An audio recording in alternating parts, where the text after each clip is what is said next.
É incontestável que a saúde mental dos jovens tem se deteriorado com o passar do tempo. Eu, enquanto psicólogo, sempre gosto de abordar a importância de nós olharmos para os nossos adolescentes. Vamos ver um vídeo aqui do Dr. Drauzio Varella falando sobre depressão, antidepressivos e adolescência. Vamos lá. Olá, pessoal do YouTube. O assunto hoje é a resposta a uma mensagem que a Natália Almeida me enviou dizendo o seguinte: Drauzio, você poderia fazer um vídeo sobre depressão na adolescência e etc? Olha, depressão é um termo muito mal compreendido. Porque você briga com o namorado, fala, eu estou deprimida, briguei com o meu namorado. Você não está deprimido, está chateado, está triste. A depressão é um quadro muito característico, que é a tristeza que não tem fim, que não acaba nunca mais. E não é só a tristeza. A depressão vem acompanhada de outros sintomas. Ela interfere com o sono. Tem gente que tem insônia quando está deprimido. Isso é interessante aqui, eu vou interromper um pouquinho ele para a gente poder conversar.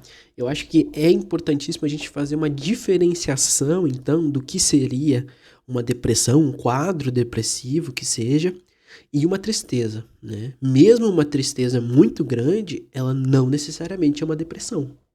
Nem toda tristeza é depressão. Você pode ter perdido alguém muito importante, ter passado por um luto, um término de relacionamento, ter perdido o trabalho, enfim, você vai ficar triste com essas coisas. Eu acho que é importante a gente colocar primeiro essa questão. Eu gosto sempre de trazer essa ideia de despatologizar a vida. Porque hoje nós temos, então, uma compreensão de que todos os sentimentos, todos os reveses que nós temos na nossa vida, existe um diagnóstico para isso. Um diagnóstico psiquiátrico para isso. E essa não é a verdade. Existe por quê? Porque os diagnósticos estão sendo usados de maneira errônea. Nem toda tristeza é depressão. Nem todo término de namoro a pessoa vai ficar depressiva. Não é porque a pessoa está triste há 2 semanas por causa do luto, que perdeu um familiar, que ela está com depressão. Né? São coisas diferentes, né? Mas se tomou, então, no contexto, no linguajar social, a ideia, né, de falar, não, a pessoa está depressiva, a pessoa está meio triste, está depressiva, né? Então, essa associação direta entre a tristeza e a depressão, né?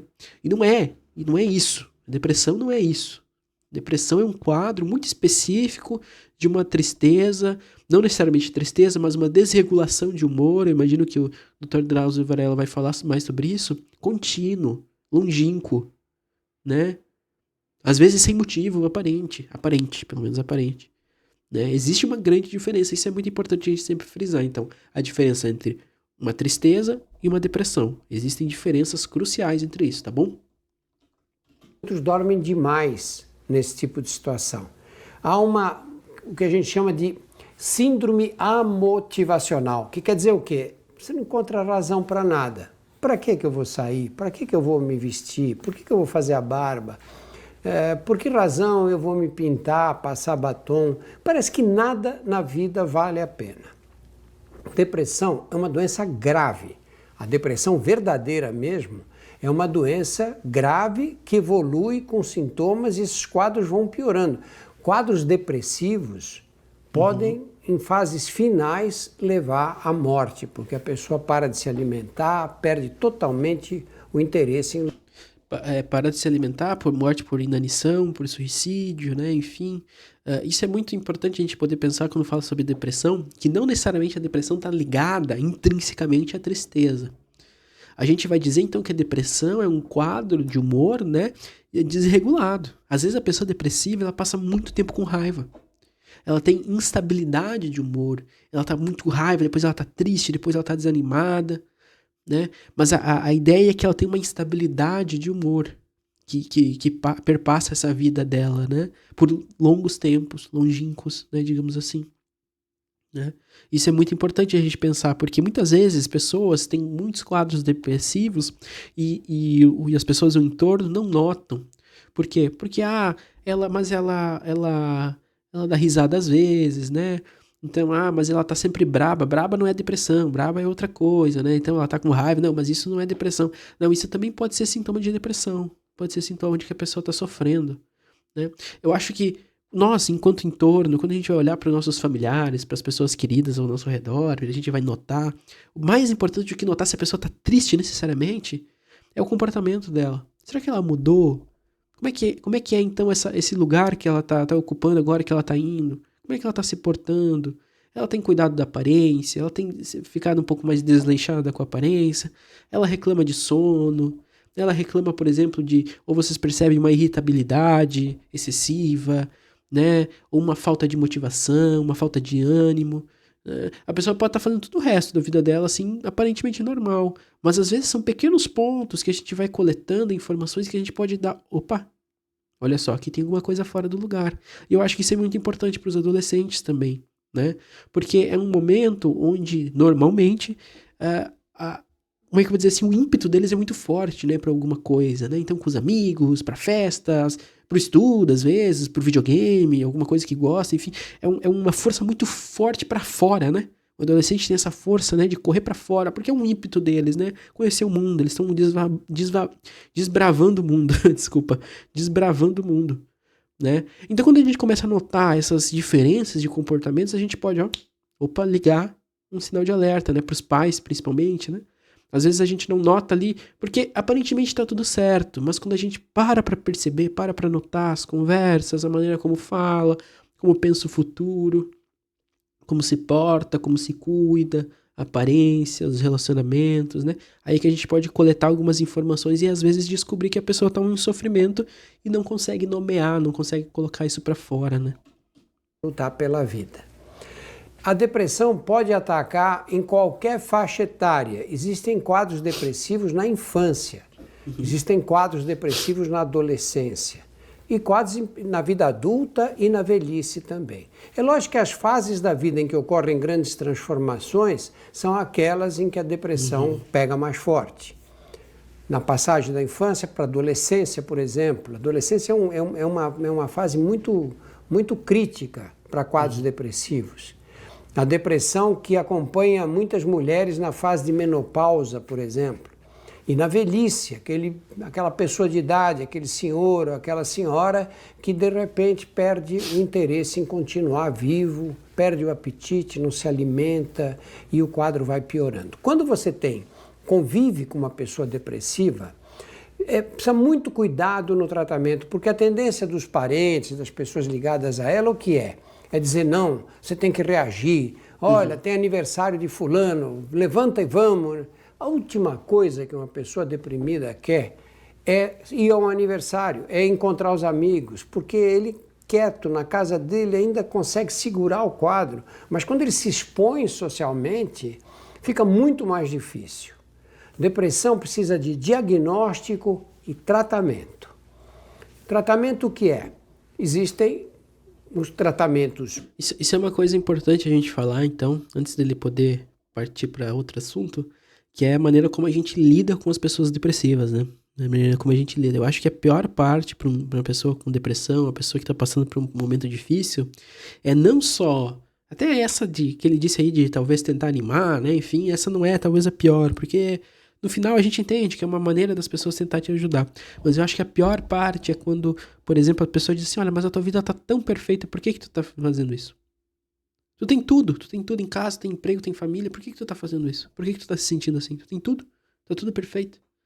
Para os adolescentes, então, isso é pior ainda, porque você, então, inviabiliza, você coloca, então, como é que eu vou dizer assim, agora me fugiu as palavras, você coloca, então, um rótulo nesse sofrimento dele, como se o sofrimento dele fosse menor. Você vai chegar pro teu filho e vai dizer assim, olha, eu te dou tudo, eu te dou roupa lavada, comida, escola particular, pode fazer o que você quiser, onde quiser, quando quer dinheiro eu te dou, quando quer alguma coisa eu te dou. Por que tu tá desse jeito? Tu não tem por que tu tá desse jeito. E é exatamente por isso, porque aparentemente não são questões materiais ali que infligem isso. Às vezes são questões muito pessoais, da maneira como a pessoa se enxerga, da maneira como a pessoa está passando por aquele processo, né? Especificamente aqui falando da adolescência, né? Que é o assunto do vídeo. Da maneira como aquele sujeito, então, está vendo as mudanças no seu corpo, como ele está conseguindo se integrar socialmente, né? São questões muito mais subjetivas, por vezes, né? Muito mais subjetivas. Queria eu que todos os problemas de depressão do mundo fossem por causa de dinheiro, porque daí é fácil de resolver. Mas não é, infelizmente não é. Infelizmente não é. E eu acho que essa para os cuidadores, para os pais aqui que estão assistindo o vídeo, né? Essa é a principal importância, assim, quando você vai, então, tocar, ou quando alguém vem tocar nesse assunto com você, né? É não inviabilizar, é não desmerecer o sofrimento do outro, né? Isso é muito importante, é acolher e dizer, bom, se você está sofrendo, né? Estamos aqui com você, se você precisar de alguma coisa, vamos tentar, então, procurar ajuda, vamos no médico, vamos no psicólogo, vamos, enfim, ver o que a gente consegue fazer, se há algum problema que a pessoa está tendo, né? Essa, acho que é a principal, é a primeira porta de entrada, então, para os cuidadores, né, dos adolescentes, né? Poder se mostrar, então, presente, né? E dizer assim, bom, o que a gente consegue te ajudar com isso? Vamos tentar, então, te ajudar, né? E não inviabilizar, e não menosprezar, essa é a palavra, acho que era essa que eu estava procurando, menosprezar o sofrimento desse adolescente, né? Porque é tudo que ele não quer, é tudo que ele não quer, e não vai ajudar em nada, né? Não vai ajudar em nada. Medicamentosos e os tratamentos que envolvem a parte psicológica. Hoje não se faz mais essa divisão. Hoje a tendência dos psiquiatras é juntar os dois tratamentos. E aqui eu aproveito para responder a pergunta, para responder a sugestão da Isadora Troian, que diz: seria interessante alertar sobre o uso consciente de antidepressivos. A Isadora toca um ponto importante, porque os antidepressivos têm um papel fundamental nos quadros de depressão. Muitas vezes, a pessoa 2, 3 semanas depois de tomar os medicamentos já muda completamente o comportamento, a visão do mundo, o interesse pelas coisas comuns da vida. Agora, o que acontece hoje é que a menor tristeza, os médicos costumam receitar antidepressivos. Quem mais receita antidepressivos não são os psiquiatras. É o ortopedista que receita, é o clínico geral, é o ginecologista. Então existe um consumo exagerado de medicamentos antidepressivos. Porque existe uma ideia socialmente criada e imposta. Aqui eu vou entrar na minha teoria da conspiração, que é a única que eu acredito, que é da indústria farmacêutica. Né? Não que a indústria farmacêutica seja uma teoria da conspiração, ela existe e a gente sabe que ela influencia mesmo, né? Mas existe uma ideia, um pressuposto de que hoje, né, socialmente pensando, você tem que estar sempre com o seu humor regulado. Qualquer mínimo desvio dessa norma, qualquer mínimo desvio desse humor, tanto para cima quanto para baixo, ele deve ser regulado. E como a gente regula isso? Com remédio, né? Ah, estou triste, passei por uma dificuldade no meu casamento, estou num processo de separação, estou com problemas com meu filho, sei lá, toma um antidepressivo. Ah, mas eu tô muito triste porque meu pai faleceu e tal. Não, toma um antidepressivo, toma essas 2 semanas de antidepressivo aqui pra passar, né? Então se perdeu a possibilidade de construir com os seus próprios sentimentos. Eu digo, a tristeza é tão importante quanto a alegria, se não mais. Quem assistiu o filme do Divertidamente sabe, né? O primeiro filme é basicamente sobre isso, né? A importância de ter a tristeza, a importância de reconhecer a tristeza. Né? A tristeza é importantíssima. Os momentos de luto são importantíssimos, né? E hoje esses momentos de luto, os momentos de perda, estão sendo afogados por medicações. Você vai lá, toma uma medicação, fica aí grog na cama por 2, 3 dias e acha que isso vai resolver. Mas não resolve. Eu, enquanto psicólogo, posso te dizer, talvez agora, nessa primeira, segunda semana que você está tomando essas medicações para engolir esses sentimentos, engolir essas sensações, vai funcionar. Mas algum dia isso vai retornar para a sua vida. Algum dia isso vai retornar. Por isso a importância do tratamento terapêutico. É importantíssimo, né?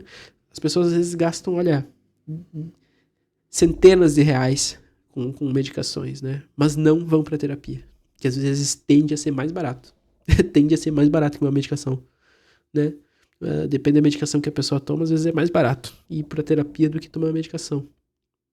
E as pessoas não vão, né? Porque acham que só aquela medicação vai ser o suficiente. Mas não é o suficiente. É importantíssimo a gente poder, então, reconhecer esses sentimentos e lidar com esses sentimentos, elaborar esses sentimentos, né? Hoje, que a gente pensa no tratamento aí psiquiátrico e psicológico, em conjunto, né? Digamos assim, o melhor dos dois mundos, né? Medicação e terapia, né? Muitos casos, a grande maioria dos casos, não precisa de medicação. Sendo bem sincero com vocês, a grande maioria dos casos não há necessidade nenhuma de medicações. Não há. Não há. E se vocês perguntarem para os psiquiatras, muitos deles vão dizer isso. Não há necessidade nenhuma de medicações. Apenas um processo terapêutico, bem feito, assíduo, funcionaria muito bem e melhor, com resultados mais a longo prazo. Mas as pessoas, por vezes, não querem, então, se colocar nessa posição. E aí recorrem às medicações. Pensando, então, que as medicações vão resolver esses problemas. Mas não vão, infelizmente não vão. E aí passam anos e anos e anos e anos lá tomando medicações e não saem do lugar, né? Às vezes até entram num vício com medicações, né?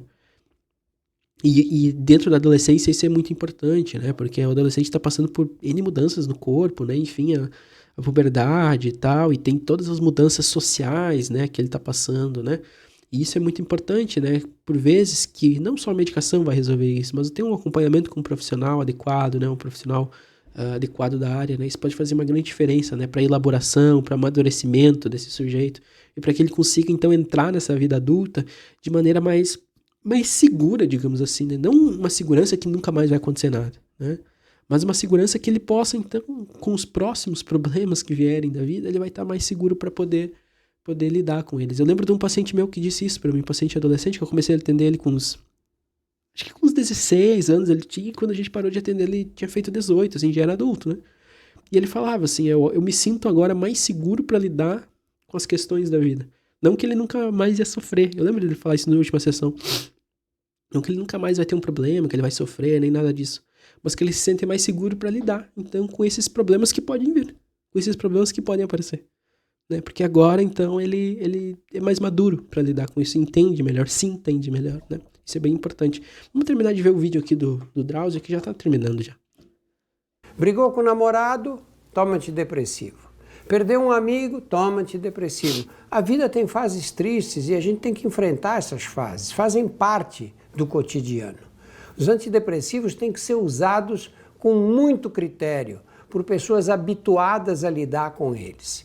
E eles têm uma característica que é praticamente comum a todos. Eles levam algum tempo para agir.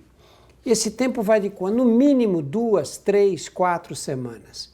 E isso é um problema, porque a pessoa começa a tomar o remédio, começa a ter os efeitos colaterais e não vê benefício nenhum. Já estou tomando há 2 semanas, não melhorei, e para de tomar.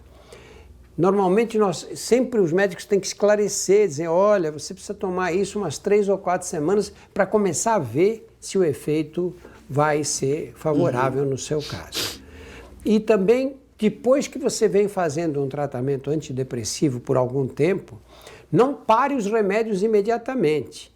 Eles têm que ser retirados escalonadamente. As doses têm que ser diminuídas devagar até suspender completamente a droga. Sobre o uso de medicações, o importante, acho que o mais certo é você ter acompanhamento de um profissional adequado, né? Ter acompanhamento de um psiquiatra, de preferência, né?